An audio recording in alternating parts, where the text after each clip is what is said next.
न्याय क्रांती न्यूज, अन्यायाविरुद्ध आवाज। वाकड परिसरात मुंबई बेंगलोर महामार्गालगत आज सकाळी एका धावत्या प्रायव्हेट स्कूल बसला अचानक भीषण आग लागल्याची घटना घडली। विद्यार्थ्यांना शाळेत सोडल्यानंतर बस परतत असताना ही घटना घडल्याची प्राथमिक माहिती आहे। सुदैवाने बसमध्ये त्यावेळी विद्यार्थी नसल्याने मोठा अनर्थ टळलाय। प्राथमिक माहितीनुसार विद्यार्थ्यांना शाळेत सोडल्यानंतर बस परतीच्या मार्गावर होती।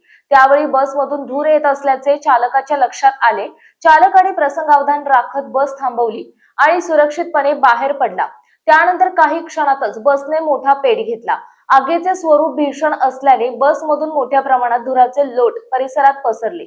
घटनेची माहिती मिळताच अग्निशमन दलाला पाचारण करण्यात आले। अग्निशमन दलाच्या जवानांनी घटनास्थळी पोहोचून आगीवर नियंत्रण मिळवले। या बसबाबत वेगवेगळी माहिती समोर येत असली तरी सदर बस नेमकी कोणत्या शाळेची आहे याची अद्याप अधिकृत पुष्टी झालेली नाही। या संदर्भात वाकड पोलीस ठाण्याचे वरिष्ठ पोलीस निरीक्षक विठ्ठल साळुंखे यांच्याशी संपर्क साधला असता त्यांनी सांगितले की स्कूल बसच्या वेंडरची चौकशी सुरू आहे। वेंडर कडून पूर्ण माहिती घेतल्यानंतरच बस कोणत्या शाळेची संबंधित आहे याबाबत अधिकृत माहिती देण्यात येईल। त्यामुळे अधिकृत माहिती समोर येईपर्यंत कोणत्याही शाळेचे नाव या घटनेशी जोडणे योग्य ठरणार नाही।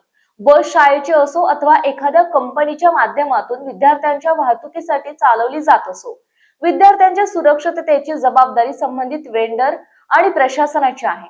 बस रस्त्यावर धावण्यापूर्वी तिची फिटनेस तपासणी, तांत्रिक स्थिती, वायरिंग, इंजिन, अग्निशामक यंत्रणा आणि इतर सुरक्षा उपायांची योग्य तपासणी केली जाते का हा आता महत्त्वाचा प्रश्न आहे।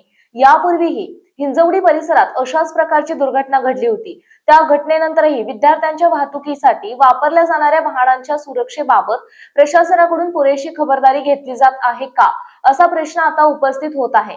एकदा दुर्घटना घडते, काही दिवस चर्चा होते आणि पुन्हा परिस्थिती जैसे थे होते। मग प्रशासन नेमके कधी जागे होणार? आज वाकडमध्ये चालकाच्या सतर्कतेमुळे मोठा अनर्थ टळला। मात्र उद्या बसमध्ये विद्यार्थी असताना अशी घटना घडली तर त्याची जबाबदारी कोण घेणार? स्कूल बसच्या सुरक्षेसाठी ठोस आणि नियमित तपासणीची व्यवस्था कधी होणार? निष्काळजीपणा आढळल्यास संबंधित वेंडर आणि जबाबदार प्रशासनावर कारवाई होणार का? या प्रश्नांची उत्तरे आता पालक आणि नागरिकांकडून मागितली जात आहेत। बसला आग नेमकी कशामुळे लागली याचे कारण अद्याप स्पष्ट झाले नाही। तांत्रिक बिघाड, शॉर्ट सर्किट किंवा अन्य कारणामुळे आग लागली का याबाबत चौकशी सुरू आहे। सध्या पोलिसांकडून स्कूल बसच्या वेंडरची चौकशी सुरू असून पूर्ण माहिती घेतल्यानंतर बस कोणत्या शाळेची आहे आणि आगीचे नेमके कारण काय याबाबत अधिकृत माहिती समोर येणार आहे। आज विद्यार्थी बसमध्ये नसल्याने जीव वाचले, मात्र प्रत्येक वेळी नशीब साथ देईलच असं नाही। प्रशासनाने दुर्घटना घडण्याची वाट न पाहता विद्यार्थ्यांच्या सुरक्षिततेसाठी कठोर पावले उचलण्याची गरज आहे।